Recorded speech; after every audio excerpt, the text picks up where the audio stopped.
Hi everyone, it's Erkan Ali here with Gill, Tiney and our special, extra special, very special guest, Colin. VIP. Colin Newlyn. Join us after the intros. Take care.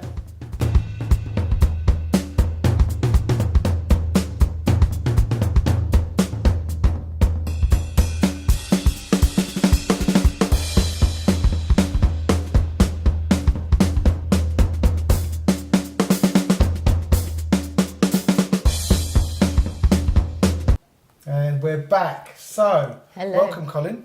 How you doing? Good, thank you. Yeah, good. Yeah, looking forward to our time together. I am.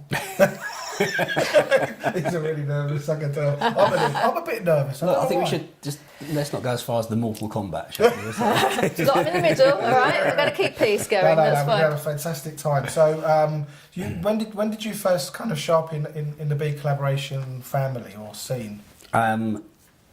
A bit over 18 months ago or so, I should It's think. gone fast. Yeah. Yeah, sort of wow. May. It must be going up for 2 years, I guess. Wow. Yeah. Sort of, yeah. Who introduced you? Andrew Horder. Ah, it's his fault. That So, order, not to answer for. He sent me an email saying, "Here's some people I've been spending some time with. I think you might enjoy being with them." Really? Is So, that how? yeah. That's a nice way to That's introduce cool. it, isn't it? Yeah. And it's Yeah. simple as well, isn't it? It's just Yeah. so... So you can Yeah. do it, Yeah. Andrew, when you try. That's great. So what was it about that invitation that kind of maybe Intrigued you. yeah that kind of Well, I guess because I know Andrew pretty well, I've known him for a long time, so he knew I was sort of like over networking, yes. so that wasn't really going to be very attractive. So you didn't use the word networking in the email, then obviously.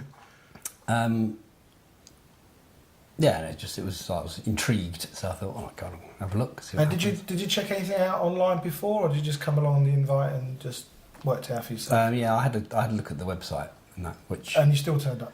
Yeah. Because There's a bit of a... it was. I was thinking this is a really crap website.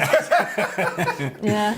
Yeah, we used to call Guilty it as charged. Frankenstein, Yeah. yeah. And where was the first meeting you came to? London. That was Rhodes, London. Oh, okay, all right, fair enough. Yeah, it's a nice venue, isn't it? So it's cool. And what is it? Because obviously, in the way we share the community is there's no close, there's no asking you to join. We say to people, look, if it's for you, then get on board, and if it isn't, thanks for coming and whatever. What made you kind of go? Did you know straight away? Pretty much, yeah. Yeah. Yeah, because I mean, you did the introduction. Yeah, you did it because Erkan, you weren't around at the time, so I didn't meet you till I already joined. Andrew said that as well. There's a bit of a common theme going on here. You can have next month off. I'm right, right? No. So yeah, so just the presentation sort of really thought this Spoke is all the to stuff you. that I relate to. So And it isn't until much later that the conversations that we start having, I've realised how aligned you are with what we're talking about, because I think in that introduction we didn't even mention spiral dynamics. no. And that's one of the things that you went, oh yeah, I know about that. We went, you do? You're the other person that knows about it. Because we've been talking about it for a little while, and most people were. No, you say it was. It's been part of it since. But a lot of people, when we speak out loud, are like it's new to them, like it's just been invented. Well, the other thing with spiral dynamics, because it's quite academic, people kind of glaze over. Yeah. It becomes quite, it's quite. I don't know. Is it complex once you kind of work it through quite a bit? It's not that complicated, but I remember when I first read the first book, I was like, it really took me a while to get through it. Yeah. So, why are you reading? Why are you reading stuff like that? What's wrong with you? No, so I came to it from the Frederick Laloux book, Reinventing Organisations, where he has a similar model, as you know, for organisations. And that was I don't know if you've read the book, but for me it was a real sort of like key stone of what I'm interested in. And it was one of those books you read it, you think, oh, now I understand all that stuff I've been struggling with, because he introduced all these concepts and gave a language to talk about how organisations work and why a lot of organisations don't work very well today, and why we need new types of organisation. And he tied that to sort of the spiral dynamics model. And the idea that each organisation is a reflection of our consciousness, and so that sort of opened the door to that sort of thinking to me, Because I think if you'd have come along to me and talked to me about consciousness before that, I'd have said, yeah, Whatever. flaky West So- Coast hippie stuff, Yeah. you know. So was that in your previous life before you were an entrepreneur, business owner?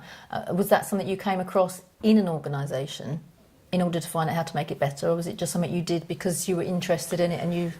No, it's sort of so my experience of organisational life was less than great, and Right. and I've met a lot of people who feel the same about it, and it's just like, why do organisations work like this? Because it's clearly not It's helpful. painful, isn't Painful, it? yeah. But most of them are dysfunctional, and quite a lot of people don't enjoy their experience in them. Yeah. And yet they say, and I've done a lot of stuff, you know, sort of around startups, and all the large corporations are looking at the startup world saying, yeah, well, we want to be innovative and we want to be, you know, creative, and we want our people to be making these sorts of contributions. I said, well, if you want to do that, why are you constructed the way you are, where you kill off all creativity and innovation? So that was sort of like a bit of an issue for me, like one of the things I'm interested in. And so somebody who I'd been chatting to about it, she said, oh, you've got to read this book around that. So we're still trying to figure out something to do together, a way to collaborate, Nice. to work in that area. But But I just want to rewind back a bit, because we've all got a very unique story, and I suppose a unique way. So for me personally, I always felt really interested in how things worked. I always had a sense of fighting injustice and being, you know, having a fair world, and, you know, everyone should achieve in their own merits, and, you know, we should all shine in our own. Kind of, I felt like that never wasn't something I discovered later on in life, and I never worked in corporate, so I suppose that I found corporate style kind of repugnant to me, or I found it's like, you know how you kind of go towards that and you go, no, that's not for me. And I also grew up as, you know, son of an entrepreneur, immigrant, so it was always, you had this notion that you had to do it for yourself, and why not? You know, you might as well go out, and nobody's capping your ability to achieve. So in terms of for you, in terms of these kind of concepts, when did you start asking the question? Was it after decades of being in corporate, or was there life before corporate, or how did that? It's a long question, I suppose. yeah, so I think I don't think I should have ever been in corporate, really. I think I sort of ended up in there by mistake. When I left, I'll give you a quick life story, but when I left university, I didn't know what I wanted to do. So I sort of bummed around for a couple of years, did some temporary jobs, and ended up doing this temporary job in a bit of BT called Prestel, and sort of wheedled my way in, as is my want. And they said, when the contract came to an end, they said, well, we think you'd be rather good here. Like, would you like to apply for a job? So I had to go off and get another job, because it was still part of the civil service then, so obviously it took months for it to happen. And so I started working there, and I worked in Prestel, and which, for those who don't know, was like teletext, but you dialed it up. So it was like a proto-internet in many ways, and we had lots of similar services. So it was all sort of new technology stuff. We were doing this thing called marketing, which nobody really knew about. You know, it was all sort of. When would that have been? Like early 80s? Yeah, 81 I joined. Yeah, so. Very different world, wasn't it? Oh yeah. Really. I mean, when you start talking about technology at the highest levels, we look back at that and go, what? Yes, I mean. You know, when you think of teletext, or you think of anything like that, you know, from the 80s, it's just ridiculous. Yeah. But that was pioneering stuff at the time. Oh yeah, I got involved in the microcomputing side, which was like people had Sinclair ZX Spectrums and Amigas, and the BBC Micro had just come out, and you could use all of those to connect to this. So service. was this you going, oh goody, I'm looking forward to this, or was this you being sucked into this because it was a job and it had a pay packet? No, I really enjoyed it. It was a great place to work, because it was actually an autonomous unit within BT, Right. And BT had only just been set up, and so it was very entrepreneurial. Right. But although, again, we didn't, you wouldn't have been calling it entrepreneurial in those days, because that wasn't It really was a probably word. just not very, it probably wasn't very organised, and no one. But it was all new stuff. It was all Nobody new. knew. Yeah. And that was one of the most exciting things about it, was sitting there doing something, thinking, I'm probably the only person in the world even thinking about this at the That's moment. nice. You know, Yeah. or trying to make I this love thing I happen. know what that feels like. But in a good way. But, so from that point of view, you know, early on in your career, you was engaged, you was excited, you had a certain level of autonomy, you Oh experienced. yeah, and it was one of those. The environment was, if you said, "Well, how about why don't we do this?" They'd say, "That's a good idea. Why don't you go and sort of See what- do a little bit of digging and see what you can come up with, see if anybody else is interested." So it was very much about taking initiative, and and then I moved across to Telecom Gold, which was the first sort of electronic mail service, or one of the early ones. And that was actually had been a completely joint venture subsidiary with another company. So You they had a call very it different culture. You called it electronic mail. Is that because that's what email used to be called? We used to have to call it electronic mail, and we used to have to explain it to people. People say, "What's this electronic mail?" Then you say, "Well, Because back then the idea of- imagine post, like Yeah. post boxes where you put your notes in. It's like that, but electronic version. So you leave an electronic note there, and somebody comes in the next day and they log in and they get their Wow. electronic note down." That's incredible, isn't it? Such a shift in Not that long ago. way of working. I mean, because back then I remember my dad was involved in import-export with Turkey, as we sent a telex. Oh, You know, it's like yeah. this, you know, a telex or a telegram and things like that they were the cutting edge of communication back then. And then by This was before fax came in. yeah, really. before faxes, yeah. Yeah. And then we had this zzz thing, and then suddenly, bang. So how did you perceive that changing the way we would work, or was it kind of just the newfangled thing we've got? And I mean, looking back from here, I mean, how would you? But again, it was very one of the exciting things about that was that you're actually changing the way that people worked, and you were changing. I mean, it sounds a bit grand, but you were changing people's perception of time, because one of the sort of things we sold it to people for was as a way of people. This shows how long ago it was. Bosses communicating with their secretaries. And what would happen previously is back in the days before people did their own typing, folks. So quite often somebody would come into the office, they'd read the letters that the typist or the PA had done the day before, correct them, give them to her, go out the day doing deals, meeting people, making arrangements, and then they'd come back at the end of the day and dictate a load of stuff to be typed up. Or they might come back at lunchtime and go off anyway. And quite often the secretary would be sitting around for most of the day doing nothing, and then she'd have to be waiting at the end of the day for the boss to come back to check stuff and to, so with email, it meant that she could send him all the drafts and he could read them when he came in. She didn't have to be there. So she could go in and pick up the kids and stuff like that. And it was life-changing for some of the people who use this. So would the electronic mail at that time been for people in executive roles, or people who, or when did it become? When did it kind of everybody had email? I imagine it doesn't start that way, does it? These things, they start probably. There was interesting. There were two types of users. There were the office, corporate people who eventually decided this was a really good idea, and they went off and bought their own systems. Quite a lot of them, but there was actually quite a lot of tradespeople who used it. And one of the reasons they used it was we had a telex sending service. You could send and receive telexes. So it had sort of those two areas. So when did you fall out of love with the corporate world?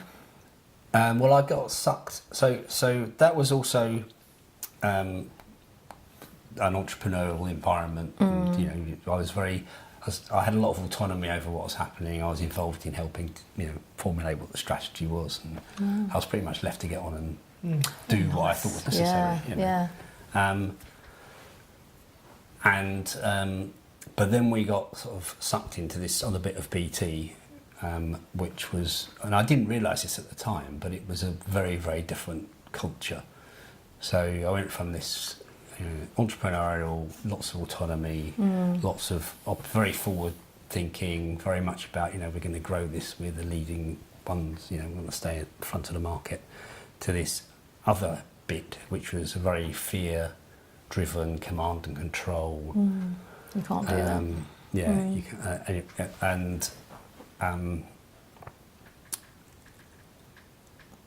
yeah, and that was sort of like the start of things going a bit pear-shaped, really. So at any time were you thinking, wouldn't it be great to run my own business? And wouldn't it be great to... No, because that wasn't really an option back then, Right. I think, unless, I mean, it was... Yeah, you couldn't... Today, you could work in a corporate environment, take your knowledge and go off and set up your own business. Back then, that was really quite hard to do. That didn't really happen until much later on, I would say. You think about... so this was before mobile phones, before anything like that. So Vodafone came along, and you know, about 10 years after Vodafone started, people began to spin organisations out of that, and that was sort of like the start of that, because Vodafone actually encouraged that. But before that, no, Is that when they had the brick that you could Yep. carry around really conveniently? Yeah, but if you ran your own business, then you didn't do a knowledge-based business, really. No. You Product. You were products, or you did, trade-based businesses. Yeah. And do you want just your parents? I mean, did they run businesses, or did they work for? Yeah, funny enough. And where did you kind of grow up? So I was born in Chadleaf, in Wiltford. Know it well. And Chadwell Heath, to anybody Heath, else, I'm not Chadwell sure. Heath. I really didn't know what you said there. Excuse me. So my dad worked in engineering. He was an engineering draftsman, and he had a bit of an up and down time because the company he worked for went bust in the mid-60s, and he had to get another job. And that sounds so weird to say. The company went bust and he had to get another job, because people go through jobs every 6, 9, 18 months now, aren't they? It's like, so back then, a company going bust and then going out looking for another job was a major issue, wasn't it? It was Yes. like, it wasn't commonplace. Was no, not at all. He was lucky he got redundancy, because not everybody got redundancy back in that day. But that wasn't very much. So he had a bad time. He spent a bit of time working as a salesman, which was completely inappropriate for him. Yeah. Selling Selling engineering stuff. So he used to work in conveyors and things like that. And then he went back and joined the company that he first started out with, because they had a good pension. So Keeping it safe. Yeah. So he went back. He sort of like retrenched a bit, because he was when he was working for this company, he was sort of like he was one of sort of like the go-getters, I suppose. Sort of, you know. He used to go to Sweden to do jobs and stuff like that. So, Are you a chip off the old block? yes and no, I suppose. Okay. Yeah. Bit of each. Yeah. I mean, he had a similar sort of. He was the quiet one, and my mum was the outgoing one. Right. So yeah. Tell us about your mum. So your mum's still? Are they still about, your parents, or? No. So my mum left school when she was 14, because that's what we did back then. Yeah. Worked in a shop and stuff, and then after she had us, she worked for Plessy's, because there was actually a factory near the top of our road on Eastern Avenue, and she did made circuit boards for the Concorde. Wow. So, which she was very good at, apparently. Very dexterous. And then we moved out, and we sold that house, and we bought a shop in between Romford and Hornchurch, which was a ladies' wear. Well, it was a draper shop initially, but it became sort of ladies' children's wear, that sort of stuff, which my mum ran. Oh wow. So there was some entrepreneurial elements in the background. Much more fun running a shop than doing circuits for Concord, So okay, when did you kind of come out of corporate and then had to reinvent who you were for yourself? How did that process go? How did that? So after I got sucked into this other bit of the business, I carried on doing this messaging stuff, and went through sort of various iterations. I ended up I ended up working on a project which got chopped, so that was the end of that road. And then I managed to find another job in BT. So that was sort of internally redundant. And then I found another job, and then I got approached by another company, somebody I'd worked with in BT. And, by then I'd had enough, so I was like, I want to get out of this place. When you say by then I had enough, is how long? Because I quite often hear about people in jobs and they go, "Oh, I had enough," and then I move. But how long did you kind of work out that this isn't for me and just go through the motion?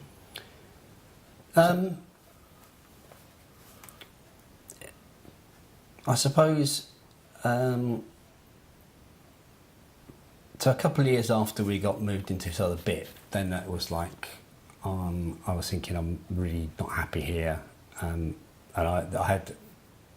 we were working in an area called X400, and there was quite a lot of demand for people with a knowledge of that space. So there were some opportunities, but by that time we'd had our second child. It was like I didn't want to. Most of the other opportunities were over in sort of the West London.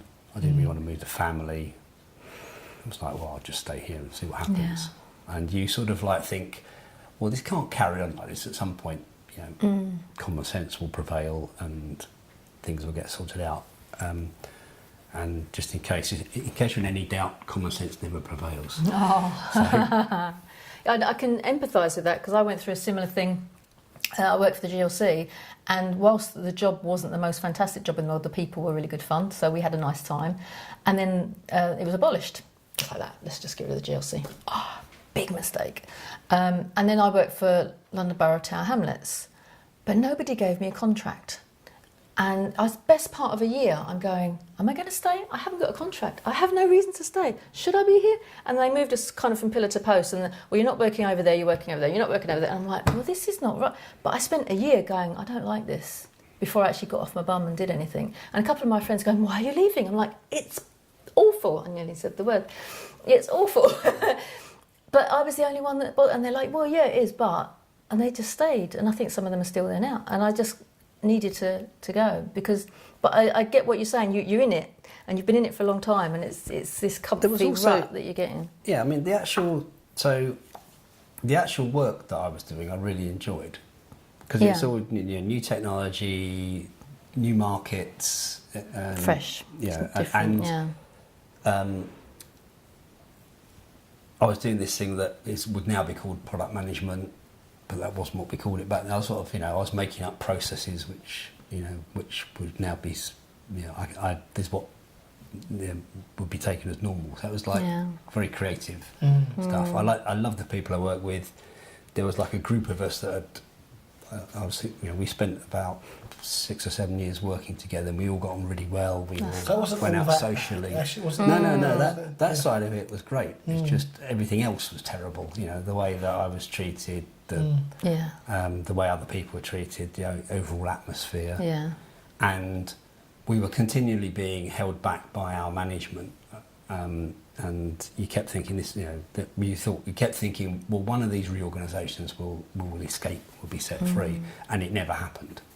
And in fact, the opposite happened. They eventually killed the whole thing off. So you didn't get to choose; they chose for you. Yeah, yeah. That's tough. And so it was never that.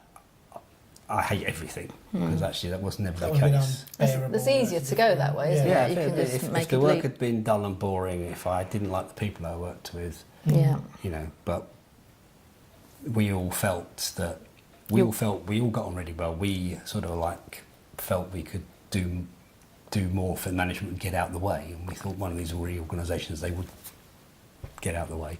So you've termed, sorry, I'm going to jump around a bit, but you've termed the phrase after the mothership. Is that your own kind of terminology, or is that like a common? How would you distinguish the mothership? So that sort of comes from. Yes, we used to talk about BT being the mothership, and other people used to use similar phrases for organisations like IBM and ICL, and places where people would be in them for a long, long time. That was like the phrase that was used. Apart from cable and wireless, where they called it the Death Star, because That's a whole different breed. because it wasn't a very good place to be. It's even worse than BT. Wow. But they had a logo that actually looked like the Death Star. So that's sort of like it's a different environment. It's a different world, really, to the world outside. So we say there's this kind of, I don't know, like a subculture within a subculture, cultural kind of vacuum, maybe. Like there's an area where things are done differently than they are outside of that area. So kind of you hear about the BBC being quite a unique place to work. Yes. For various reasons, but I'm not going to go into that. There's obviously something from the top down that's influencing these organisations, isn't there? There's something going on. I mean, we're talking. So getting into more of the more up-to-date things, we've been talking about self-organising, Till principles. Going to the spiral dynamics principles of layers of consciousness within that kind of broad corporate hierarchical command and control structure. What do you find happened to people in your experience when they kind of got? I don't know, I think of like a web. Kind of get caught, you can't get out again. Because imagine. You get the job, off the back of the job you get your mortgage, off the back of that you get, and you have commitment. It's not just easy just to turn around and go, right, I'm out of it, even if you don't like it. Yeah. And it's not uncommon for a long period when we were when I was at Prevail, they were talking about moving the whole thing out of London. And people moved their family. Eventually they moved to Hemel Hempstead, which wasn't such a stretch. But at one time they were talking about moving to Farnham, and we looked at places in Farnham and that, and thought about moving it. And that's if you move your entire family, it's a big deal. That's it, isn't it? You're not gonna. You're giving up quite a lot of freedom when you do that. But you say, oh, that makes sense because it's all about the security. And then you realise there isn't really any security. No, because the department shut down. What's interesting is in the first place you were in, where you were enjoying yourself and you were with a close group of friends, and the culture was about sort of entrepreneurialism and not having restrictions and being innovative and trying new things. And then those people that had that culture were put into another space, and that culture still prevailed for a long time, and that's why they didn't want to go, because they liked who they were for each other. And you imagine if you take a BeCollaboration meeting and the people there, and you plonk that into the middle of a BNI meeting, or something like that. It would be interesting. I don't know. I think it would be interesting. I think that would be really interesting. I think it'd be a bit like oil and water. Yeah. Imagine at first. Initially. Then you've got to put a bit of detergent in and just get it all emulsified. And because what happens when you've got a big organisation is this small group can't sustain it, can they? They can't keep it going, and they're the ones that get watered down, and they get squashed, and then they're gone. Well, you get the corporate antibodies. Yes. So when you take, and that's sort of like when Prestel and Telecom Gold were sort of sister organisations, and there was a couple of other businesses, and we all got sort of like sucked into this other bit, and then we got reorganised and split up, and some of the bits that persisted, that was one of the problems I had, was because I was sort of entrepreneurial. Whenever I did anything like that, as soon as anybody noticed it, they'd all close in to stop it happening. Because that's what happens in large organisations. That's why so often a large organisation will buy a smaller. Entrepreneurial organisation, and it will be taken in, and then the corporate antibodies will come and say, well, you can't do that, you need to follow this process, this has got to be done there, where's your budget, all this sort of nonsense that kills the whole thing off, and within 18 months probably everybody's left, and it's not what it's not just what gone it completely. was originally. Suddenly they don't realise that actually that, like you said, I think it's a good metaphor actually. So they kill it off. Coming right up to date, how do you work now? I mean, what are you working with? Groups, individuals? At the moment, I'm working with individuals, and sort of, I've had a bit of a reappraisal in terms of, so the idea of after the Mothership was to help people coming out corporate, because on my journey that I haven't really found the sort of resources that I would like or support. It's a shock to the system. Yes, yeah. And also I think a lot of the stuff that's out there is very much aimed at the sort of millennials and maybe people in their mid-30s. When you're a bit older, maybe you've got those commitments and maybe you have, you've got mortgages to pay and kids. It's a Not bit so more mobile, difficult to cope with. Yeah. And sometimes it's hard to say. I think that it's easier when you're in your 30s to say, right, I've enough of this corporate life. I'm going to go and start my own business. When you're in your 40s and you've got all those responsibilities, that's a also lot more when you're in your difficult. 40s, it's probably not our choice necessarily. Well, no, if you there's don't that as enjoy well. it could be you're probably departments change, companies are merging, things are happening a lot quicker now than they did maybe like in your dad's time. Your companies go bust and find yourself looking for a job was a rare thing. Now people are used to that. So really, essentially, the kind of people you work with, the people who've been around corporate for a while, they come out, and what are they looking for from you? I mean, or what? How do they?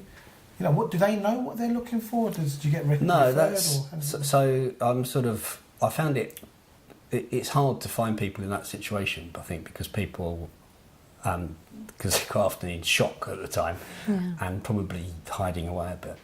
So I'm sort of thinking, actually, looking to work with people who are in the situation, thinking, I think I've had enough, but I don't know how to get out. They want to jump but don't know how. Yeah. Yeah.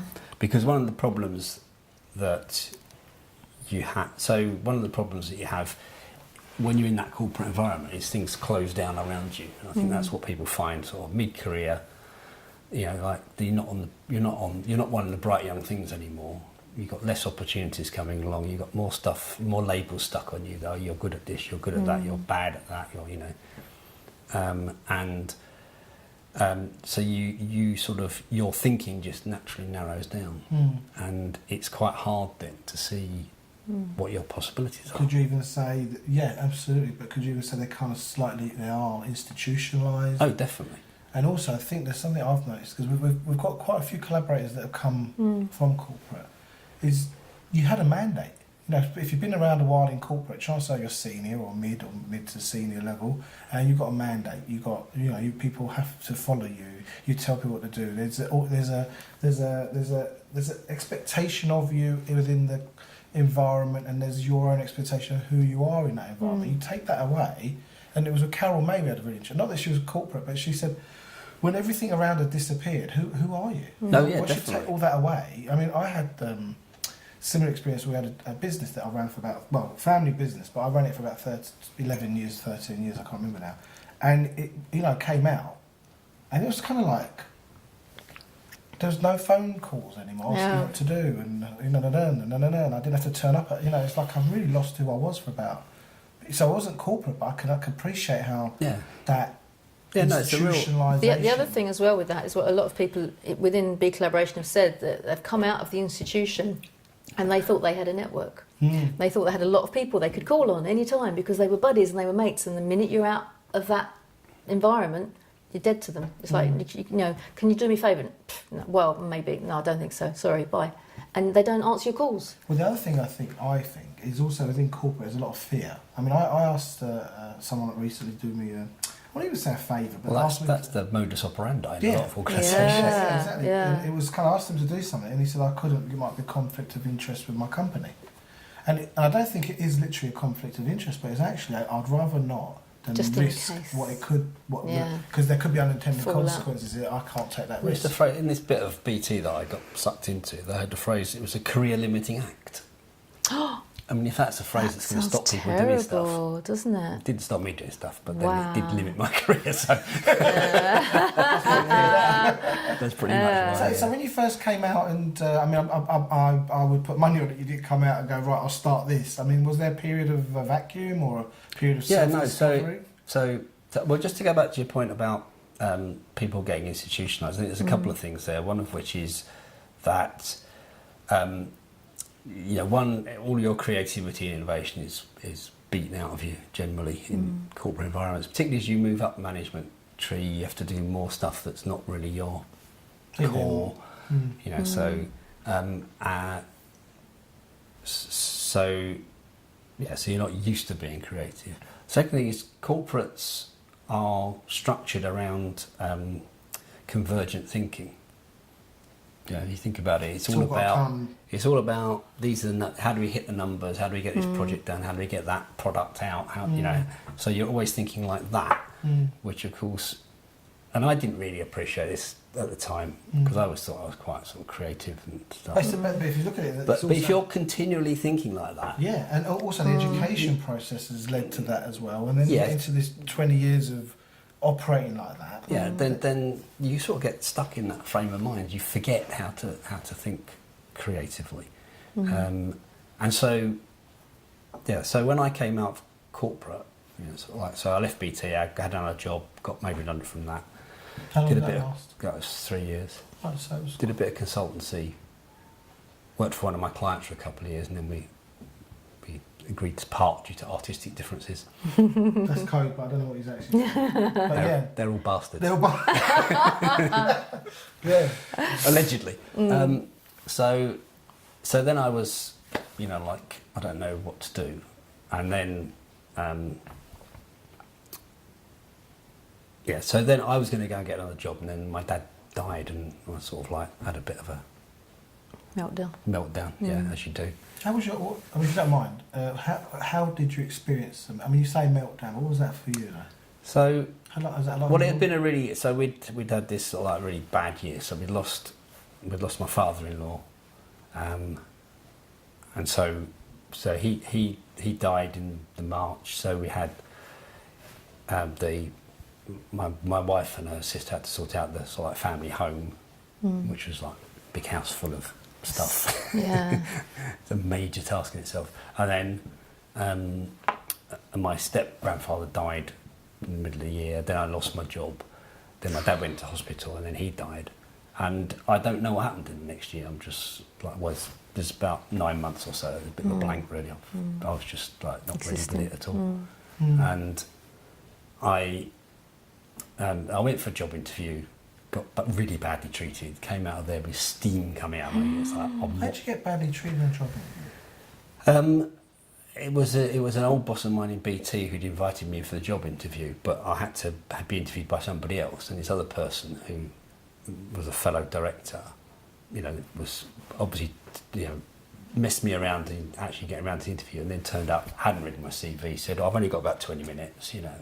It was like, was doing you a favour. no respect at Yeah. all, either for me or for his fellow director, who was my old boss. So I just came out and thought, I'm never letting anybody treat me like that again. But in hindsight, maybe that was that a turning point? Do you think? Do you think that was like that's it? Bit of a catalyst. Because sometimes the very things that you find abhorrent, or you know, like you know, When you get angry, you get stuff done, don't you? Yeah. So I said, right, I'm going to do something. I'll do my own thing.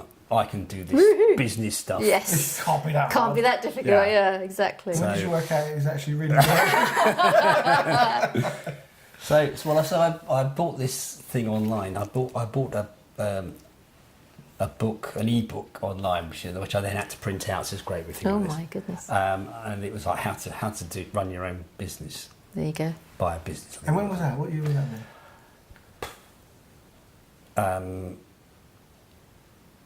I can't remember exactly. It was about 14 years ago, I suppose. Oh, so 15 years quite ago, a while ago. Yeah, and I got called up for jury service. I remember whilst I was on jury service, I was reading this Read thing. it, yeah.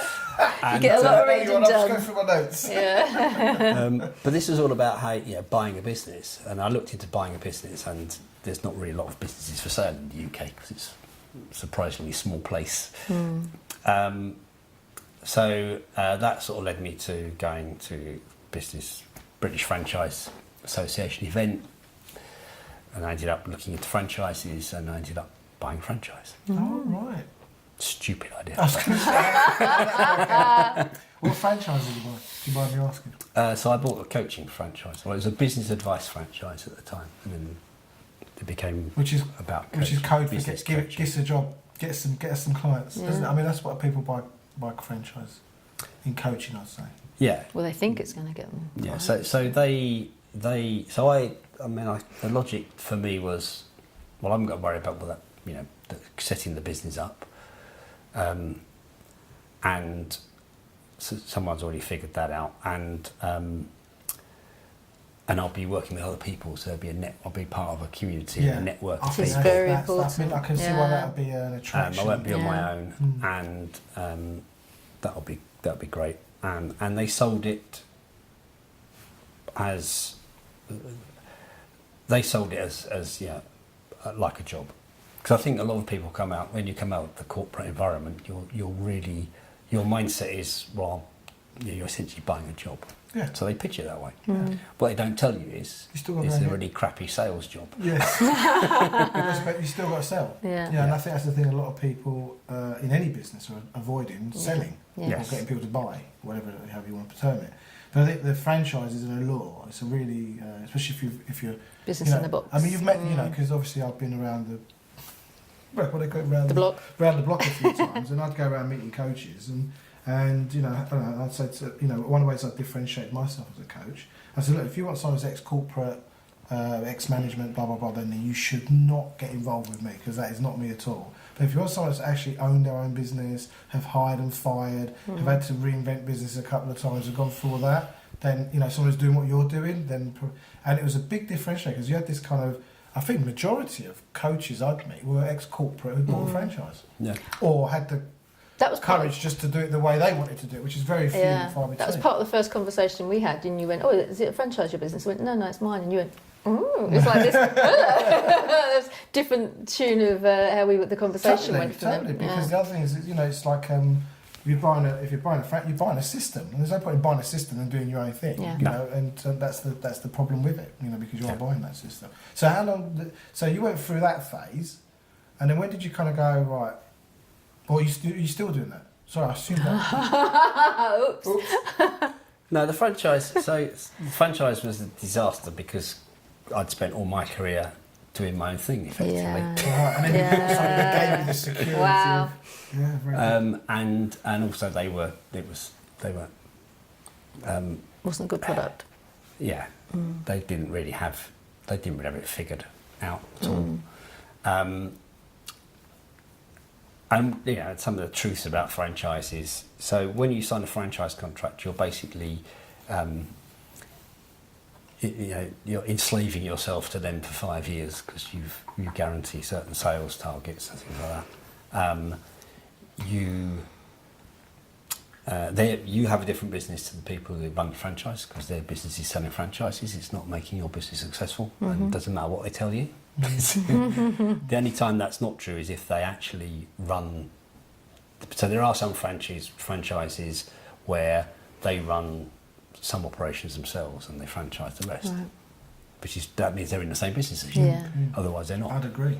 And I've had that argument with franchisors. Is your business is making sure your franchisees are successful. Yeah. If they're successful, you've got a franchise. Yeah. If they're not, then you're just selling. It's like a Ponzi scheme, isn't Yeah, it? it is. Yeah, exactly. Basically, yeah. The guys who ran it weren't. I can now see that we were completely out of alignment. But then, as I didn't really know. You didn't have that terminology at the time. No. but it's You just- had to go through that learning because Yes. that's valuable, Yeah. isn't it? To a Yes, certain I was extent. really not very much not in touch with myself. I didn't know who I was particularly. So I mean that's a double whammy you get. I think coming out of a corporate environment is that you do go through this existential crisis of like, well, who am I now? Because I don't have any. Yeah. I don't have all this corporate stuff. And then you sort of like, yeah, really, actually, who am I? Have I ever known who I am? Because you became this corporate. Well, you can see the person. same thing when people retire, don't they? They're 30 years in a job, they're given the gold Yeah. watch to leave and retire, and it's like, now what do I do?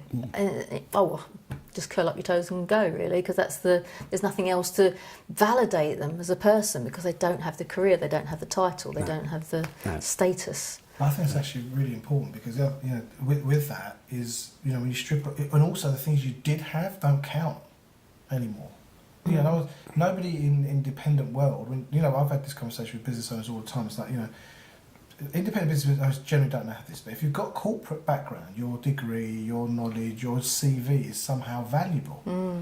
In that environment, it may be to an extent. Once you're out of it, I mean, squat diddly. it doesn't actually. It doesn't do you any. So you need some. But I'm a other managing equity. director. I don't care. You need some other equity, don't you? I mean, that's part. In terms of building your own brand equity. Yeah, and you don't have when you come out of corporate. Quite often, you don't have what we would call social equity. No. those that do are successful. So those people that come out of corporate and have got a broad network in other outside of that environment, they do fine. Yeah.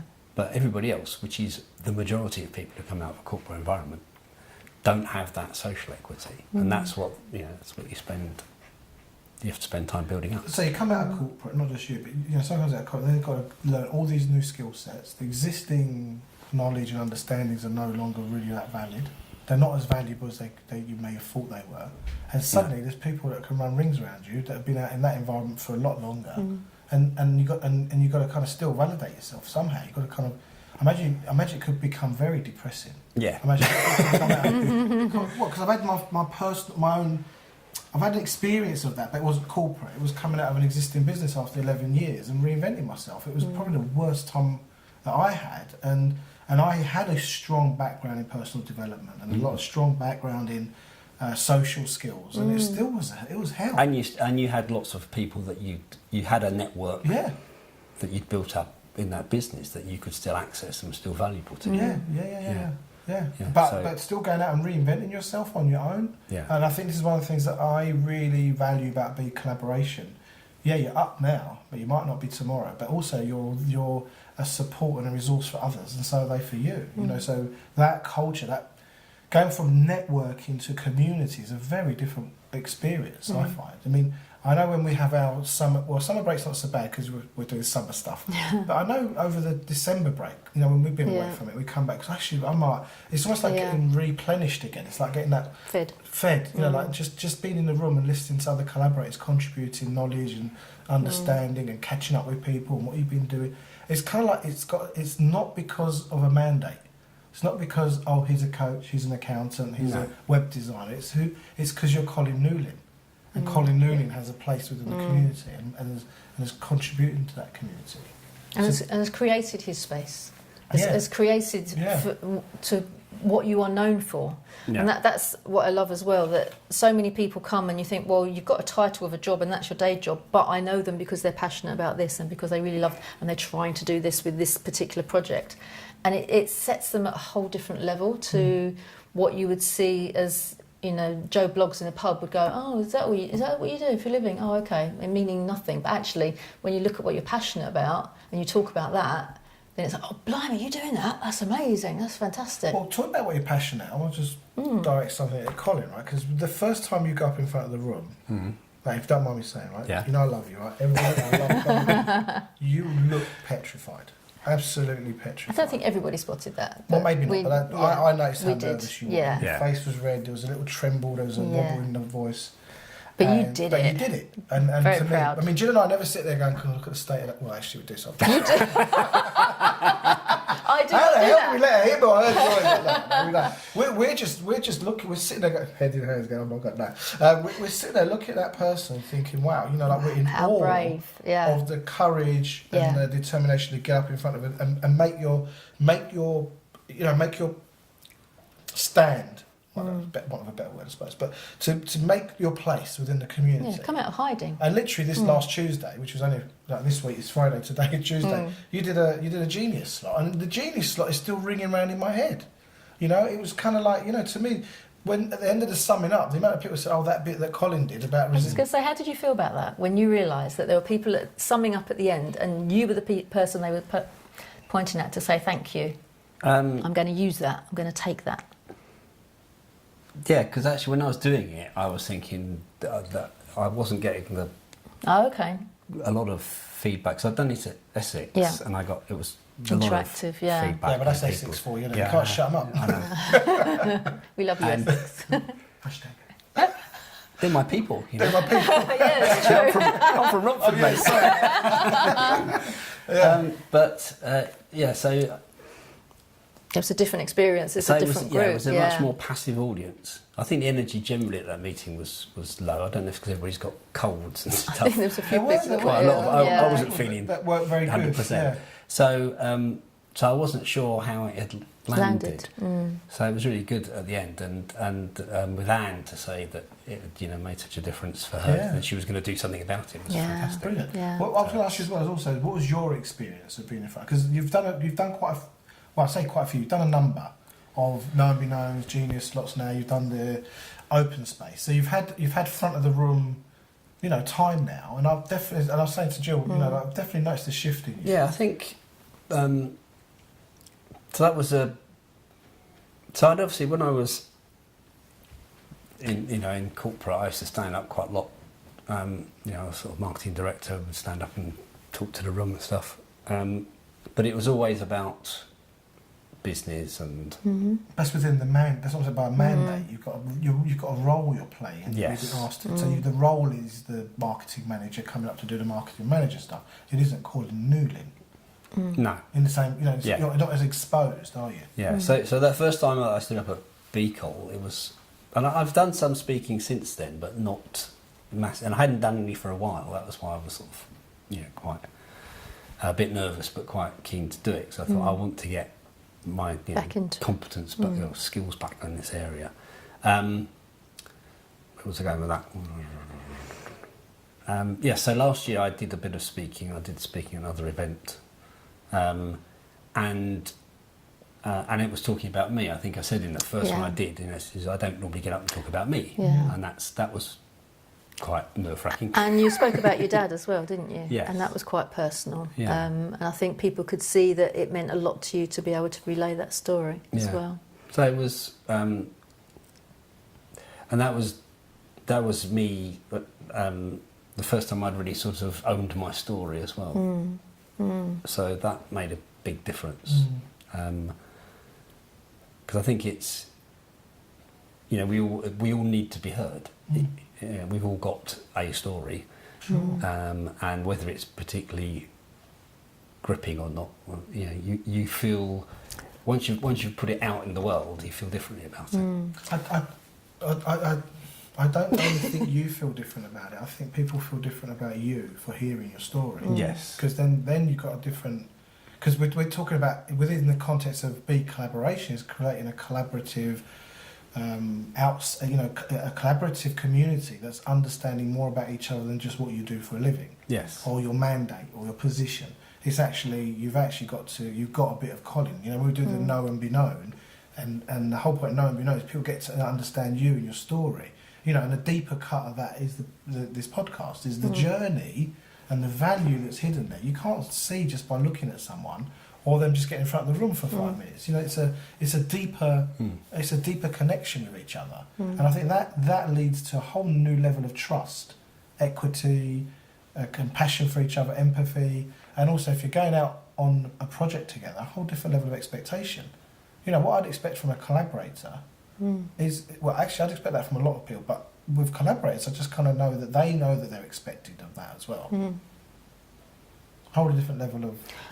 And I think as well, when you are the person that's delivering that known be known, apart from being at the front of the room, how often do you get to prepare something and think about, well, how am I going to tell them who I am? How am I going to share my being? And what's the most important thing that I need to say? I've only got 45 minutes to an hour.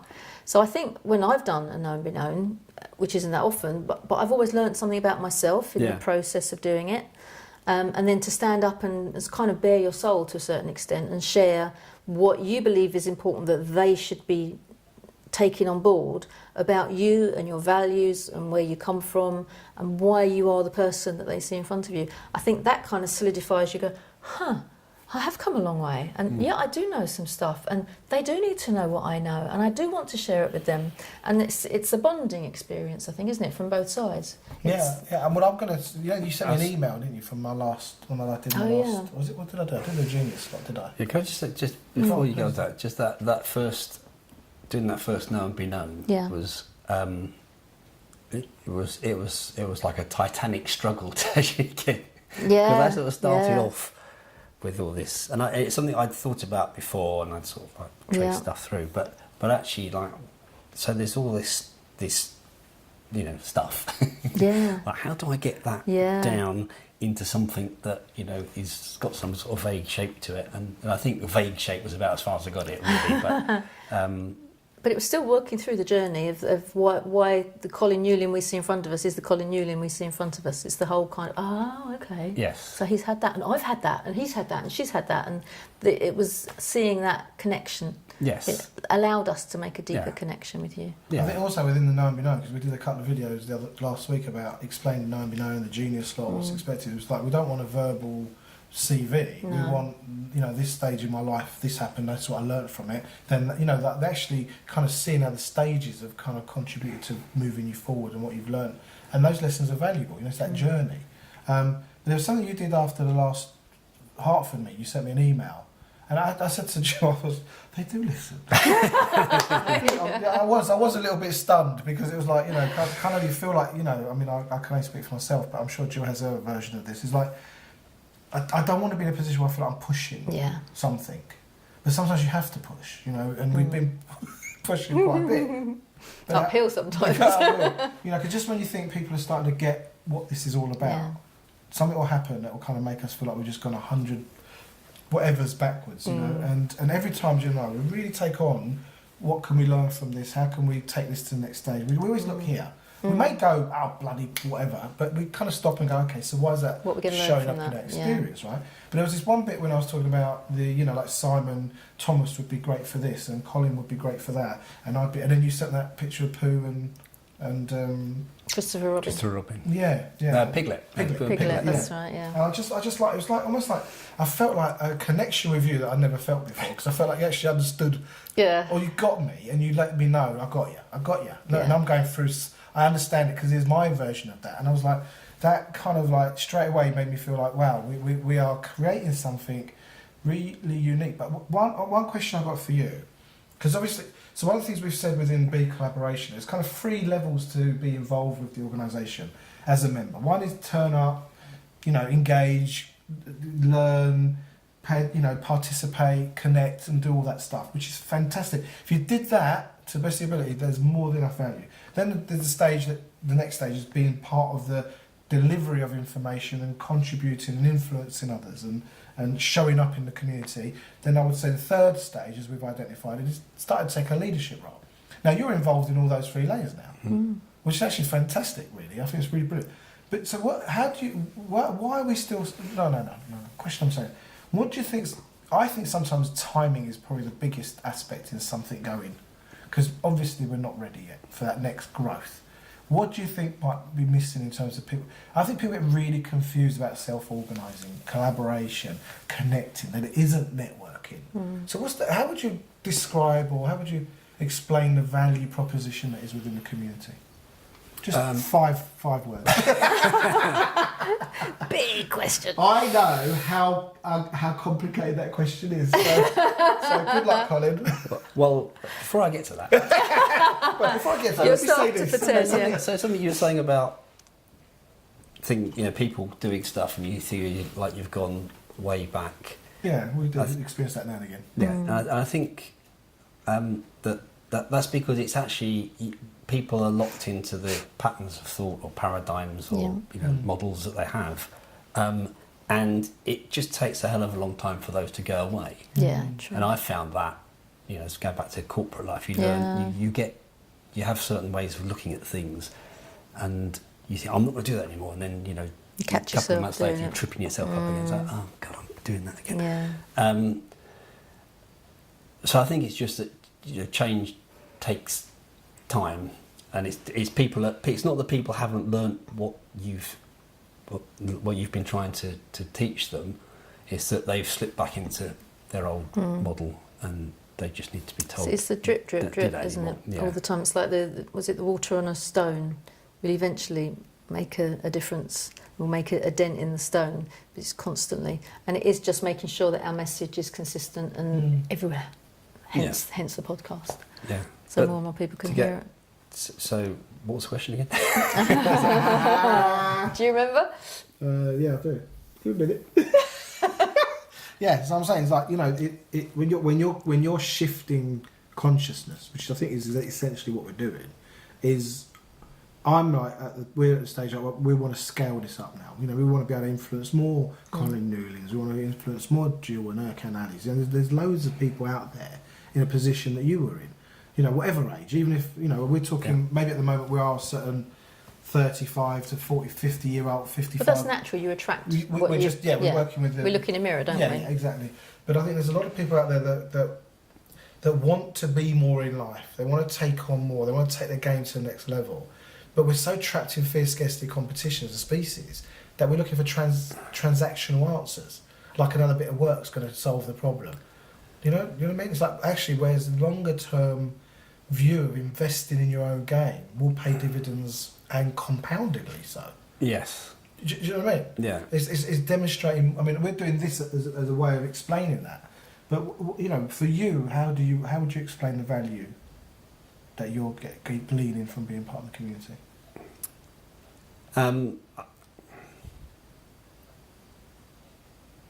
I think so. The reason I share stuff in the community is because there's a community that wants me to share it. Where, you know, so people are open and are interested in new ideas, new approaches to things, and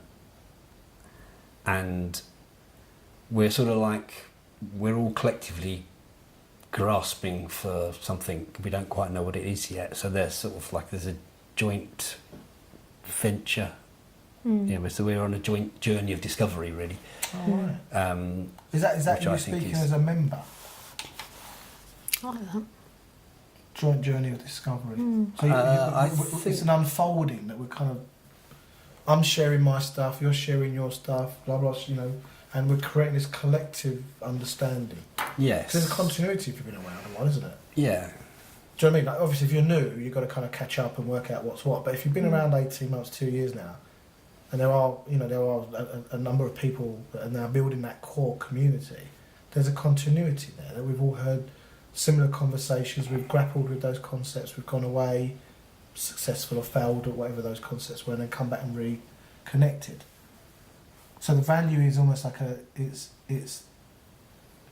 what you're saying is the value is discovery with others. So there's something about camaraderie in there. Yeah. Being with other people. Yeah, definitely. Because you could work on this stuff on your own in your lounge or in your study, but I don't think it has the same impetus on us. It doesn't have the same impact when you're engaging. It's going back to, you don't know what you don't know. Yeah. So when you're in a space where there are other people who are also on the journey within a culture that is a supportive environment, then it's an exciting what we're going to discover. I love this joint journey of discovery because that person might discover something that's going to have impact on you, and you might discover something that's going to have impact on him, and she might discover something that's going to impact on those three of you, and you just don't know until you start going through the long grass to find out what's at the other side. Yeah. And it might be, as we've said, we've seen you have personal growth and come back into your space of, I'm Colin Newlyn, you know, better listen to me, I know some stuff. I'm from Essex. Yeah, Essex boy. I don't normally stress that very much. And you know, what would you think are the things that we could improve the most? I don't really want the answer to this, but I'm asking anyway. There's so much we How could do we improve. improve it? I mean, because it can't stay the It's same. constantly improving. Yeah, Yeah, but I It's think always it's got to be a melting pot, isn't it? I mean, it's Yeah. you know. So I think you've created a space where people can bring, you know, their ideas and their emotions, and sort of like put them in and stir them around and see what comes out.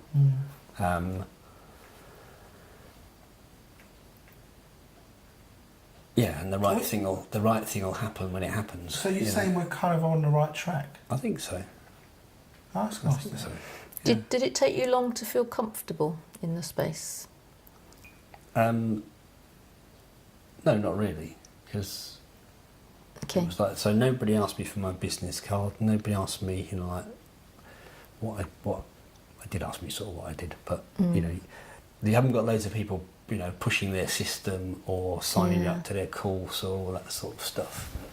It's like, you know, And if you want to, they're just, in the background, aren't they? yeah, people have got that stuff, but that's not really what Yeah. it's all about. In fact, in some ways, I suppose people that probably don't talk about their stuff enough. Yeah, there is an element of that, I think, isn't there? They feel like, oh, it'd be collaboration, so I shouldn't really be talking about it. It's like, no, you're allowed to talk. If that's what you're passionate about and that's what you're really excited about, that's the stuff you can talk about. Yeah. If there happens to be a little pound sign attached to it, what value, money off can you give to a fellow collaborator? That's the benefit. A bit of discount, I like it. So going forward, Colin, in terms of you're saying you're kind of reviewing some of your offerings. I think I kind of got the sense you said. So what are you looking at going forward? What's 2018? What's the theme? So I suppose my sort of. So I've been trying to figure things out for quite a few years now, intellectually, and that's been disastrous. That's funny. So I sort of thought, well, that's not really worked. So maybe I'll just sort of see if I can feel my way forward instead. Oh. So last year I spent quite a lot of time trying to get after the Mothership to work, and I hadn't really sort of found the audience for that, and I was trying to create community and stuff, and I'm not really ready to do that. I'm not even sure I'm the right person to do that. So I also did a lot of stuff that I didn't particularly enjoy, trying to do that, and I thought, well, if I'm not going to be successful, I'm going to at least have some fun not being successful. Okay. Enjoy it. Yeah. And if I'm having fun, then I'll probably be successful. So. Yes. So, so I'm still looking at working with people who are trying to get out of that corporate environment, and so that's about helping them understand what their options are, or what the possibilities are, and I'm looking to collaborate with people to have an impact on organisations that want to work differently, so we don't have these places driven by fear and. So on that note, is Colin involved with the art and practice of collaboration? Not yet, no. Is that being opened up at all? It hasn't been opened up specifically, but it could be, and so I can put you on my little list, because that's our next big project, really, isn't it? I mean, I've just done this live on camera, but I think you'd be, because I think you'd be. I won't say anymore. Jill. We'll take this off camera. So new opportunities ahead. The last talk you gave on Tuesday in London about resistance was really poignant, I think, for a lot of people. And was that something that you're noticing in yourself and you've discovered? Because a genius slot is not so much, here's my offering, this is what I know, it was more of a provoke, put something in the middle, it's obviously something you've been engaging in. And in terms of resistance, what are you picking up maybe about your own resistance? So I have this. I started to do a bit of creative writing last year. Went to a couple of courses that somebody ran, and I really enjoyed it. And I thought I should probably do something like that every day, and that was 9 months ago. Oh, you like this? And how many days did you do it for? None. Wow. Okay. So I've got some resistance. So I've sort of set myself a target. As you know, as you might know, it's my 60th this year. So I'm drawing up a list of 60 things to do. Yeah. And one of those is to publish, i.e. put on the internet 60 pieces of creative writing. Oh, wow. And I haven't written any yet. Okay. You need to be part of the WhatsApp group. Yeah. So, and then we'll get a bit of a community nudging going. So there's all that stuff around there about all the stuff I was talking about in resistance, about well, no one would be interested, and I'm probably not going to be very good. And with writing, you can get all of it. The whole lot. I found also, the thing with any of these things where you're putting yourself on the record, and we were talking about this the other day when we were about doing the videos. People quite often, it's easy for you, and I'm like, no, it isn't. I'm not found. When I first started doing this, I found it really challenging. Yeah. Put me in front of a room of people, I'm fine. I love it. I really hold my own. I enjoy it, and I know I'm good at it, and I enjoy it. Whereas this, the delay of the feedback is quite slow. So whatever we're doing right now, it's hard. You really don't know what the impact's going to be. And, you know, once you start putting stuff on the record, it can be criticised, it can be laughed at, it can be ridiculed, it can be attacked. That was always my fear, of being attacked for what for being that authentic. And do you know what? It's never happened.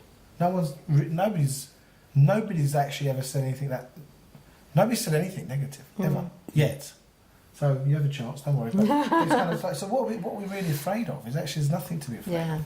You know, especially something like this, you know, because I think the thing I would say in terms of creating content is just holding yourself true to who you are, and then if it is criticised, at least it's authentic. You know, I mean, I've been criticised and attacked for, you know, stuff. I mean, in corporate life that I couldn't give two monkeys about. So, that's the fear, isn't it? It's being criticised and attacked for something you do hold dear, and it's kind of, it gets you there. But at the end of the day, that's somebody's opinion. If you believe in it, then you should feel. You know, in some ways, I'd rather be attacked for something I believe in than be attacked for something that I'm not really all that attached to, or you know. Yeah, on one level it sounds easier, doesn't it, to get attacked for something you don't even care about. On another level, actually, if you're true to yourself. No, because it's not pleasant being attacked. No, it's not. And if it's for something you don't really give a monkey's about. Did you see that Twitter feed with that comedian whose name I've forgotten, lady, and basically she was attacked by a troll on Twitter, and rather than retort and have a go back, she went, "Oh, I'm so sorry you think that way." Oh, that's Sarah it. Silverman. Yeah, Silverman. Yeah. It was brilliant, wasn't it? Because then she was empathising with him. She understood the situation. I think it was a him anyway, and it kind of. Yeah, I have enormous respect for her, because I read that through and I thought, no, I couldn't do that. I'm not there yet. I've got my consciousness is not at that level, I can tell you. But if you see her comedy, it would have been so easy for her to snap back and be really clever and make that person feel like that big. But she didn't. She took the high road. It was really good. Okay. Anything else you'd like to? Anything we've missed? Is there anything we wanted to talk about we didn't talk about? I would just like to reiterate the open space that you did last year for BeCollaboration, because a lot of people who weren't able to come or didn't know anything about it, and I think there's still plans afoot to do another one later in the year, so it'd be good for you to just explain your thought process of why it actually came about. So, it started, as all good things do, with a conversation in the bar about there being more talk about collaboration than collaboration taking place. And I think it comes back to what you were saying earlier. You know, collaboration doesn't come about till you get trust. You don't get trust until you really get to know people, and that can happen in a variety of ways. But one of the ways is by doing things together, because you then get to know how people work and how they react under pressure and all that sort of stuff.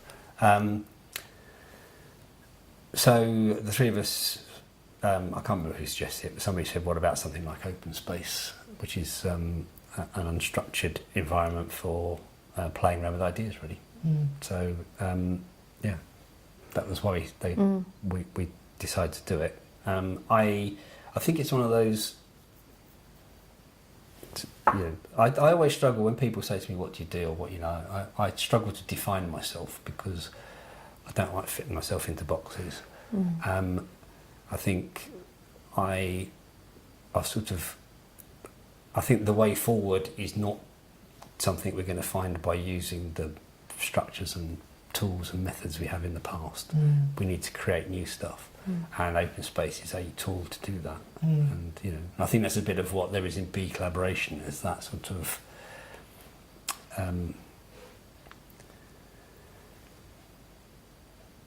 opportunity for things to happen, possibility.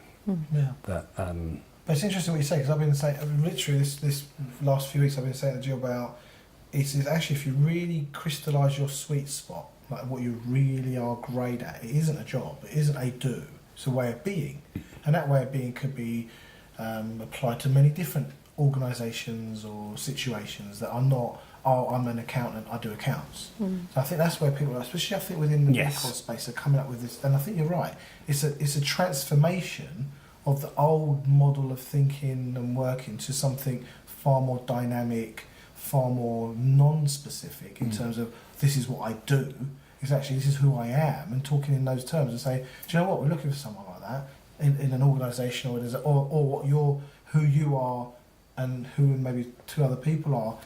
There's an alignment there, and then the opportunities can come out of that. But that's not how we normally think or work. No, so you expressed, when you were talking the other day about, you were talking about collaboration, and imagine if Simon and you and I were working together, and you said I would be, you'd be the ideas up in the sky person, and Simon would be the detailed person, and I'd be the one that would sort of bring it together, and that is what I do. That's what I've always done. Yeah, but it could be anything, couldn't it?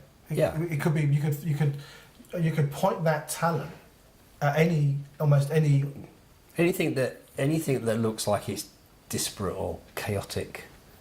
I can generally that's what I like to do. It's like, okay, it's like it's like the pile of jigsaw pieces. It's like, well, how do I fit all these together? What's the picture here? That's what I like to do. And that's probably why you've been attracted into guiding lights as well, isn't it? Because it's like, okay, let's see how I can help and how I can pull things together and make those differences. Yeah. I mean, make an impact. One of the reasons, when I first started looking at setting up this organisation, talking about this idea of a collaborative community, and when we first started talking, is I said, I just want to have access to great people. Yeah. I've got a project, I've got big ambitions, I want to do stuff, and I'm also have the wherewithal to know there's only so far you can get on your own, and you can't be in charge of everything. This idea of self-organising. Actually, if you've got someone who's in their sweet spot, get out of their way, let them get on with it. All you need to know is that we're aligned and we're going in the same direction. You don't have to hold their hand, tell them what to do. Micromanage. All those old models. Is actually, you just got to kind of get the vision clear, get the buy-in, and then the thing starts to create some momentum. And I think I don't know, for example, at the moment, right, so with you specifically, I don't know where or how I would use you, but I know I'd want to as soon as I found it, because I'd go, right, he's the man. Colin would be perfect for that. And I bet you they'll come. Yeah, you wouldn't use me. No. Slipping back into the old models. Touche, I agree. So what I'm saying is you kind of go, it's just so much more, I think it's just more nuanced. It's more in, I think there's a big difference between intellect and intelligence. And I think a lot of the times people are trying to solve things or make things happen through intellect, like this left brain intellect. And I don't think the answers are there. I think where the answers are in your right brain intelligence, your kind of feel for something, kind of like trust your intuition, get to know people, engage with them, ruffle each other's feathers a bit, have some fun with it, and then something will, and I think somehow the universe conspires and go, there you go, there's an opportunity. We didn't turn up in each other's space with a view to create this. No. I was just on a mission, and then it was kind of like, oh, that fit, that didn't, and people have come and gone. And it's kind of has its own dynamic, this self-organising.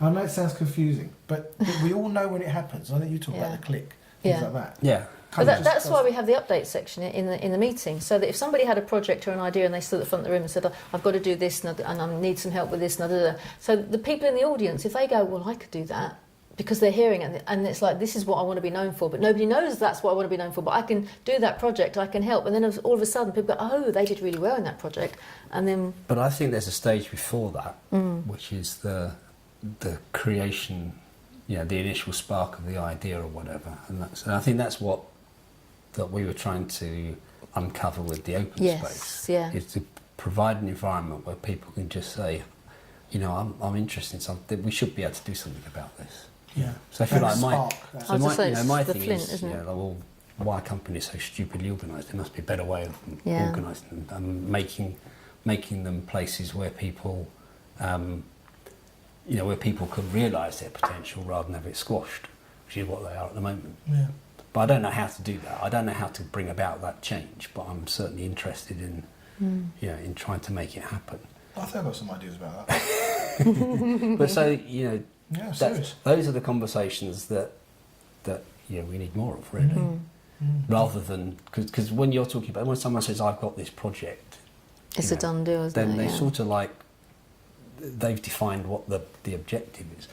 But if you actually had the earlier conversation, you can come up with a much bigger idea. I guess do we reinvent organisations, or do we just we just start again, because I think part of the problem is you're trying to build on top of foundations that have a certain structure, a certain control mechanism, a hierarchy, culture. There's statuses, there's juxtaposition, there's protectionism, there's all these layers and layers. And rather than trying to change that, just start something new. There was that thing, the old model becomes, was it Buckminster Fuller? The old model becomes no longer valid, and the new model takes over. It's like, so we look at these big organisations, rather than going and trying to fix them, actually start new organisations that fit for purpose, fit for the modern era. But I think that's, some people are trying to do that. If you look at a lot of not a lot, but there's a significant movement amongst sort of startups, particularly sort of social enterprises, to use these, the teal concepts as they're called. And to organise as cooperatives, or all sorts of structures people are playing with, but that's like a tiny percentage of And I think it's not just about the organisational structure; it's about the leadership and throughout the organisation. And that's why I think there's an element of both. So you start up from fresh and scratch, and you build a new organisation. But if you've got another one that's only 2 floors into the building of their company, you work with the people that are with the vision, and then you start again. So you don't have to do either or. It's whatever's needed in that space. There's the company that Simon Sinek talks about, Barry Weinmuller, which is, and it's a traditional engineering conglomerate, and they self-organising? They're certainly they've got a hierarchy, but they're not a command and control organisation. And the basis of that is what the guy calls true leadership, and his thing is that the purpose of the company is the stewardship of the people within it. Which is different to shareholder maximisation. Absolutely. Absolutely. And because of that, the way that they manage is that they don't have reports, they don't have board meetings and stuff like that. The managers go out and talk to people all the time. That's what they do. If you're managing, you're out talking to your people. Well, if you just switch that to our politics, you got the whole, you just switch these things over. They're not complicated. They can be transformed very quickly with the will to do it. There is but those those 2 principles. We're here for the stewardship of our people, and you're managing is going out and talking to people. That's how you find out what's going on in the business, right? The implications of that are enormous. They are. Because they just sweep away a load of the rubbish. Well, you just turn the whole thing on its head, haven't you? Really, totally. Yeah. Okay, I think we're... So that's a sort of powerful idea, I like. Nice one, absolutely. So, have we got any updates, Jill? Any... What's happening? Well, I've just done a quick one on the Facebook page, Facebook group for Journey of Possibility, and also the collaborators page. So whether you're a guest to this podcast, if you go to Facebook and find those groups, there's a video update on what's happening in February. So we've got 4 lovely groups happening, lots of presentations. I'm going to be presenting in Essex. We've got Beiju Solanki in Hartford.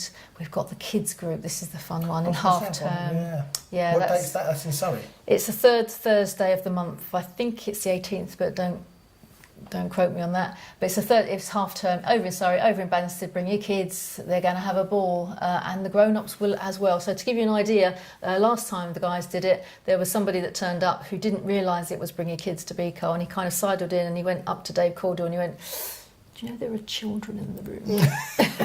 He was a bit worried. He was the sort of person that said, "I like children, but I couldn't eat a whole one."